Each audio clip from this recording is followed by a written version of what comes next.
பிரதமர் நரேந்திர மோடி நாளை திருவனந்தபுரத்தில் இருந்து ஹெலிகாப்டர் மூலமாக கன்னியாகுமரிக்கு வருகை தர இருக்கிறார். இந்நிலையில் தற்பொழுது கடலில் தீவிரமாக ரோந்து பணி நடைபெற்று வருவதாக தகவல் கிடைத்திருக்கிறது. அண்மை செய்தியாக பார்த்துக் கொண்டிருக்கிறோம். இதுகுறித்த கூடுதல் விவரங்களை செய்தியாளர் மோகன்ராஜ் வழங்க நாம் கேட்கலாம். வணக்கம் மோகன்ராஜ், இந்த ரோந்து பணி தொடர்பான கூடுதல் விவரங்கள் சொல்லுங்கள். நிச்சயமாக அர்னேஷ், பாரத பிரதமர் நரேந்திர மோடி கன்னியாகுமரி வருவதை முன்னிட்டு தூத்துக்குடி கடல் பகுதியில் இந்திய கடலோர காவல் படை கப்பல்கள் மற்றும் கடலோர பாதுகாப்பு குழும போலீசார் தீவிர ரோந்து பணியில் ஈடுபட்டு வருகின்றனர். நாடு முழுவதும் மக்களவைத் தேர்தல் இறுதி கட்டத்தை நெருங்கியுள்ள நிலையில் பிரதமர் மோடி நாளை கன்னியாகுமரி வர உள்ளார். அங்குள்ள விவேகானந்தர் பாறைக்கு சென்று தியான மண்டபத்தில் 3 நாட்கள் தியானம் மேற்கொள்ள உள்ளார். விவேகானந்தர் பாறையில் தியானம் செய்ய உள்ளதை அடுத்து நாளை முதல் 3 நாட்களுக்கு சுற்றுலா பயணிகள் அப்பகுதிக்கு செல்ல தடை விதிக்கப்பட்டுள்ளது. இதையொட்டி தீவிர பாதுகாப்பு பணிகள் மேற்கொள்ளப்பட்டு வருகிறது.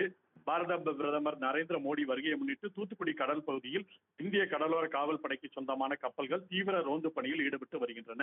24 மணி நேரம் இந்த கப்பல்கள் ரோந்து பணியில் ஈடுபட்டு வருகின்றன. இதே போன்று கடலோர பாதுகாப்பு போலீசாரும் சிறிய படகுகள் மூலம் தொடர்ந்து கண்காணிப்பு பணியில் ஈடுபட்டு வருகின்றனர். ராஜேஷ்.